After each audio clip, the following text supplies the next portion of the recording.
GoPro Hero 9 Media Mod. Is it worth it? Let's take a look. Hey guys, welcome back to Scott's Reviews. Give it half a second, like, subscribe below if you want more tech-related camera videos and once in a while speaker videos. But today we're looking at the GoPro Hero 9. We're going to talk about the microphone that comes with the GoPro Hero 9 Media Mod and whether that microphone is worth it to purchase just to get better audio. But I will give you a hint. I would say no, that you're not buying this contraption to get better audio out of that guy. It's different audio than the internal, but different's not always better. So let's get started. So yesterday I drove around, did some errands. I used the GoPro Media Mod and I used the internal speakers of the GoPro. In a car environment, I have a Toyota 4Runner, so it's not the quietest car in the world, which is good for this test. So you get a lot of background noise, that kind of thing. And then I also used the lav mic. And after this, I'm gonna go outside and try this outside with wind and everything else to give you a kind of rundown of whether or not to purchase this thing for your kit, for your GoPro kit. Do you need the Media Mod? Now, I held out a long time not buying this thing because I had the Media Mod 8 before with the GoPro Hero 8 and was not that impressed at all with the microphone that came with it. But after watching some reviews and waiting for a while, I was surprised about the number of more positive reviews about the microphone on the 9 versus the 8. So with my subscription plan through GoPro, I took advantage of the discount and bought it for like $55, and here it is. So let's talk about the good stuff before we get into the negative stuff. So the good stuff, you have the ability to add external microphones, lights, whatever you want to this thing. If this is going to be your camera that you use on vacation or you use to film stuff, vlog, all that kind of stuff, besides water, environment, action, sports kind of thing, right? There are a lot of other cameras you can use to get better quality video. So you have the Sony ZV1, you have the Pocket 2, which is coming in the mail shortly, which I'll do a review against this guy soon. So make sure you subscribe so you can see that video. The GoPro is, again, the GoPro is your camera that you use and you want to use it for other things besides water environment stuff, yes, get the Media Mod. It'll serve its purpose. You add an external microphone, a light or something to it. That is one of the great benefits. Also, what I like about it are the doors on the back, keeping it where it's going to be basically a little bit weather sealed, a little bit from water splashing on it, that kind of thing. Not waterproof. I do like the fact of this USB-C on the side here. It gives you the ability to go ahead and plug it in and charge it, and also get your video footage off of it through the computer. Some folks say it doesn't work. It does work, but you have to set the camera up properly to the MTP file, I believe it's called, transfer. So that's easier without having to take the door off, plugging it in, that kind of thing. Makes it a little bit faster. You have your external microphone here, and then your HDMI, which I don't know who uses that in today's world, but it's there if you want to plug it into your TV and pull the videos off, you can watch. The construction of it, like half metal, half plastic, so it does feel better than the 8 did. The bad part about all this stuff is that you're using the setup down here, so you got to take everything off to get it out, to get the battery off. GoPro did not fail us at all by making sure that the 9 freezes up just like all the other GoPros in the past. The 8, 7, 6, 5, 4, all those guys freeze up. Then you have to pull the battery out to get life back in it again. This one did the same thing. When I put this on right away, all of a sudden I got like 3 or 4 freeze ups. I'm not sure if that's just a whatever coincidence or whatever, but I'll keep a track of that and kind of figure out as I go if it keeps doing this freeze up thing. So when it does happen, either you hit the power button, hit the record button, hit the power button, hold it for as long as you can until the screen goes black, and then try to repower it up. Sometimes that works, sometimes it doesn't work. If it doesn't work, you got to pull the battery out. But we all know that if you own a GoPro. Pulling the battery out now makes it more difficult because you got to take all this stuff out to get the battery off. The Media Mod is a fine purchase if you do use the GoPro for anything but water stuff. with one caveat. If you're buying the GoPro Media Mod just to get better audio from this guy up here, you're doing yourself a disfavor. It does not give you better audio right out of the box. Unfortunately, which it should, it is a somewhat external microphone that's bigger than these little guys here, but these guys do a darn good job, actually getting more of a fuller sound. Now it picks up more ambient noise around you than this guy, but this gets a little bit tinny with the vocals, because it's trying to hone in on the vocals, and this kind of gives you more of a fuller, deeper sound. Alright, let's get into this, guys and girls. We are talking about the GoPro Hero 9 Media Mod, whether it's worth it to have it or not. Right now, I am filming on the GoPro Hero Media Mod front microphone. It's attached to the windshield of the car.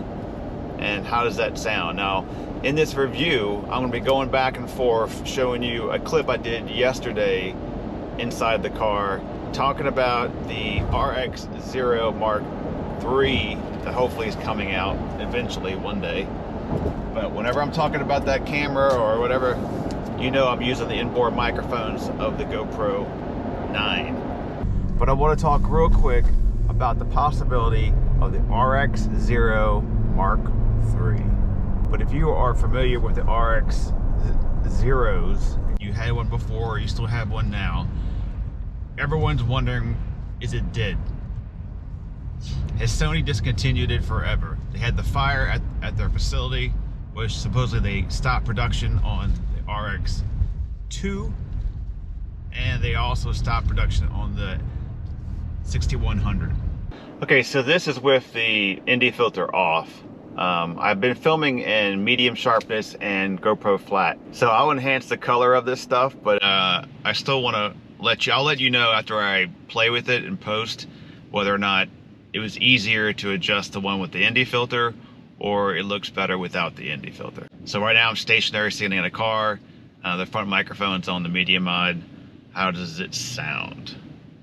Right now there's no noise in the car, so it should sound the best it can sound. The ZV1 is a great walk and talk product review camera with a 1.8 aperture lens and that beautiful Sony colors. And then I have the big boy, mainly for photography, the A7R Mark III, which I think is the perfect camera for a non-professional. So this is the Media Mod on with the internal microphones recording, not the Media Mod. I'm not sure why when you would ever do this. I'm kind of curious on the sound difference with having the case on. Let me roll the windows down here. Testing 1, 2, 3. Media Mod on, internal mics working. I'm also filming using the onboard mics of the GoPro 9. Now, what I think about the mics, they're okay. They're better than any other GoPro that before. Cameras are getting a lot better with their microphones. Even the Pocket 2, that's the reviews I've seen, the onboard mics sound pretty darn good that you might not even need that wireless microphone. But if you're going to step away from the camera and do a talk or whatever you're going to do, then yes. If you got to set it up, you do a car review and you're going to walk around the car, absolutely use that wireless microphone. Alright, Media Mod's back on. So let's talk about the body itself, what you get out of it again. It's not just the cold shoe slots, it's also the different connections it allow you to do.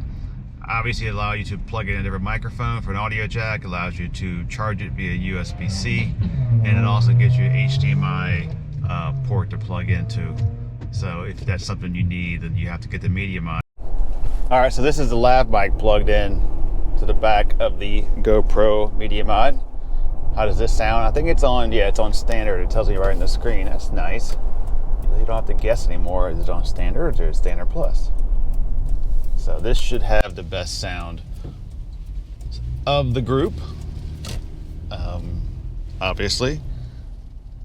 Testing 1, 2, 3, 3, 2, 1.